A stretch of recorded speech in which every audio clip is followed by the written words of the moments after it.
পঞ্চম শ্রেণীর শিক্ষার্থীরা, তোমাদের জন্য আজকে রয়েছে প্রাথমিক বৃত্তি পরীক্ষার গণিত বিষয়ের 2 নম্বর প্রশ্ন শূন্যস্থান পূরণ। এই শূন্যস্থান পূরণে তোমাদের 10টি শূন্যস্থান থাকবে। 10টি শূন্যস্থানের জন্য 10 নম্বর রয়েছে। 1 নম্বর প্রশ্নটি যদি দেখি, যে কোনো সংখ্যাকে ড্যাশ দ্বারা গুণ করলে গুণফল সর্বদা শূন্য হয়। সমাধানটি দেখি। এটি হচ্ছে গুণফল। যে কোনো সংখ্যাকে, এটি 6 হোক, 7 হোক বা অন্য শূন্য দ্বারা গুণ করলে গুণফলটি শূন্য হয়। তাহলে শূন্য স্থানে বসবে শূন্য দ্বারা। যে কোনো সংখ্যাকে শূন্য দ্বারা গুণ করলে গুণফল সর্বদা শূন্য হয়। 2 নম্বর প্রশ্ন, ভাগশেষ সবসময় ড্যাশ থেকে ছোট হয়। ভাগশেষ, এটি হচ্ছে ভাগশেষ। আমরা যখন একটি সংখ্যাকে ভাগ করলাম, 5 দিয়ে 27কে ভাগ করলাম, তাহলে আমরা 5 5 25 পেলাম। ভাগশেষ থাকলো 2। সবসময় এই ভাজক থেকে ভাগশেষটি কিন্তু ছোট হবে। তাহলে এই শূন্য স্থানে বসবে ভাজক থেকে। ভাগশেষ সবসময় ভাজক থেকে ছোট হয়। 3 নম্বর প্রশ্ন, ক যোগ 15 সমান 25 হলে ক এর মান কত? সমাধানটি দেখি। ক যোগ 15 সমান 25। তাহলে আমরা ক এর মান বের করব। ক এর মান যখন বের করব, তখন আমরা কটি এক পক্ষে রেখে বাকি সংখ্যাগুলোকে অন্য পক্ষে নিয়ে গেলাম। ক সমান এই 25-এর 25, এটি 15টি যোগের ছিল, পক্ষান্তর যখন করলাম তখন এটি বিয়োগের হয়ে গেল। তাহলে 25 থেকে 15 যখন বিয়োগ করা হবে তখন থাকবে 10। তাহলে ক এর মান হচ্ছে 10। শূন্যস্থানে 10 বসবে। 4 নম্বর প্রশ্ন, 1 ডজন পেন্সিলের দাম 60 টাকা হলে 6টি পেন্সিলের দাম ড্যাশ টাকা। তাহলে দেখি কত টাকা। আমরা জানি 1 ডজন সমান হচ্ছে 12টি। 1 ডজন 12টি। তাহলে 12টি পেন্সিলের দাম 60 টাকা। এখানে বলেছে 1 ডজন পেন্সিলের দাম 60 টাকা, তাহলে 12টি পেন্সিলের দাম 60 টাকা। একটি পেন্সিলের দাম ঐকিক নিয়মের মতো করা হয়েছে। একটি পেন্সিলের দাম হচ্ছে কম যেহেতু, তাহলে ভাগ হবে। 60কে 12 দিয়ে ভাগ করা হয়েছে। তারপর হচ্ছে 6টি পেন্সিলের দাম কত? আমাদের প্রশ্ন করা হচ্ছে 6টি পেন্সিলের দাম কত।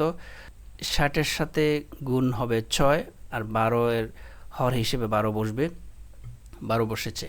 এটিকে যখন আমরা কাটাকাটি করব, তখন 12 দিয়ে যদি কাটাকাটি করি, 12 একে 12, 1 এখানে, আর হচ্ছে 5 12 60। এখানে থাকলো 5 গুণ 6, 5 6 30। তাহলে শূন্য স্থানে বসবে 30। 6টি পেন্সিলের দাম 30 টাকা। 5 নম্বর প্রশ্ন, এখানে বলা হচ্ছে ড্যাশ হলো 4 ও 7-এর সর্বনিম্ন সাধারণ গুণিতক। সাধারণ গুণিতক, আমরা 4 এবং 7-এর গুণিতকগুলো দেখে নেই।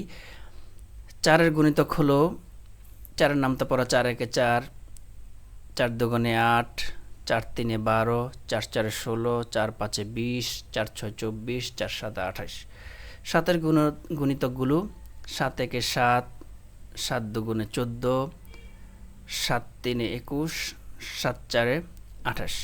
তাহলে আমরা এখানেই সর্বনিম্ন সাধারণ গুণিতক পেয়ে গেলাম। সাধারণ গুণিতক মানে হচ্ছে 4-এর মধ্যেও যেই সংখ্যাটি গুণিতকটি থাকবে এবং 7-এর মধ্যেও যে গুণিতকটি থাকবে, একই গুণিতক 4 এবং 7-এর মধ্যে যখন পাওয়া যাবে, সেটি হচ্ছে সাধারণ গুণিতক। তাহলে সর্বনিম্ন সাধারণ গুণিতক প্রথম যেটি আসছে সেটি সাধারণ হবে। আমরা যদি আরও গুণনীয়ক বের করতে যাই, তাহলে আমরা জানি যে গুণিতক হচ্ছে অসীম, আমরা আরও গুণিতক বের করতে পারবো। কিন্তু সুতরাং 28 হচ্ছে 4 এবং 7-এর সর্বনিম্ন সাধারণ গুণিতক।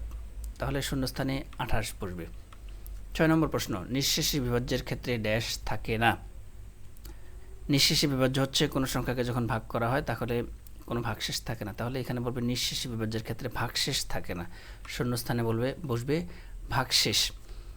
7 নম্বর প্রশ্ন, 36-এর মৌলিক গুণনীয়ক কয়টি? 1 2 3 4 6 9 12 18 36। এগুলো হচ্ছে 36-এর গুণনীয়ক। এগুলো মৌলিক, সবগুলো মৌলিক গুণনীয়ক নয়, এগুলো হচ্ছে গুণনীয়ক। তাহলে এখান থেকে আমাদের মৌলিক গুণনীয়ক বের করতে হবে। মৌলিক সংখ্যা কাকে বলে? মৌলিক সংখ্যা হচ্ছে যে সংখ্যাগুলোকে 1 এবং ওই সংখ্যা ছাড়া অন্য কোনো সংখ্যা দিয়ে ভাগ করা যায় না। যদি যায় তাহলে হচ্ছে যৌগিক সংখ্যা।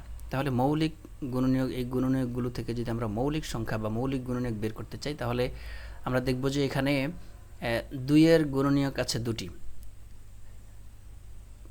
1 এবং 2।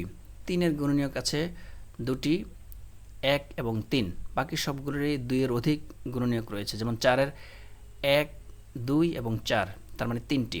প্রত্যেকটিরই 2-এর অধিক গুণনীয়ক আছে, সেজন্য মৌলিক গুণনীয়ক হচ্ছে 2 এবং 3, দুটি।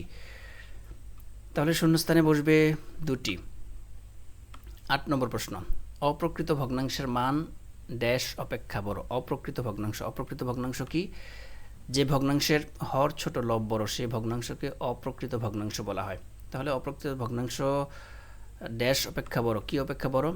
অপ্রকৃত ভগ্নাংশ হচ্ছে, আমরা যদি অপ্রকৃত ভগ্নাংশটিকে ভাগ করি, 5 দিয়ে 7কে ভাগ করি, তাহলে আমরা এই 1-এর চেয়ে বড় ভাগফল পাই। মানে ভাগফলটি যেটি পাবো সেটি হচ্ছে 1-এর চেয়ে বড়। সুতরাং এখানে বলতে পারি যে প্রকৃত ভগ্নাংশের মান 1 অপেক্ষা বড়। 9, 0.3 হলো 0.1-এর ড্যাশ একক। 0.1কে কতবার গুণ করলে, তার মানে কত একক দিয়ে গুণ করলে 0.3 পাওয়া যাবে গুণফল হিসেবে। দেখি আমরা 0.1কে যখন 3 দিয়ে গুণ করা হয় তখন 0.3 পাওয়া যায়। তাহলে এখানে বসবে 3 একক। 10 নম্বর প্রশ্নটি দেখি, 400 টাকার 12% হলো ড্যাশ টাকা। তাহলে 400 টাকার 12%, তার মানে 400 টাকার, টাকার মানে হচ্ছে টাকা, এর মানে হচ্ছে গুণ। তাহলে 400 এখানে বসালাম, এর গুণ চিহ্ন বসালাম, তার 12% মানে হচ্ছে 100/12। এটাকে যদি আমরা কাটাকাটি করে ফেলি, দুটি শূন্য এখান থেকে এবং এখান থেকে যদি কেটে ফেলি, তাহলে উপরে থাকলো 4 গুণ 12, 4 12 48। তাহলে 400 টাকার 12% হলো 48 টাকা। শূন্যস্থানে 48 টাকা বলবে।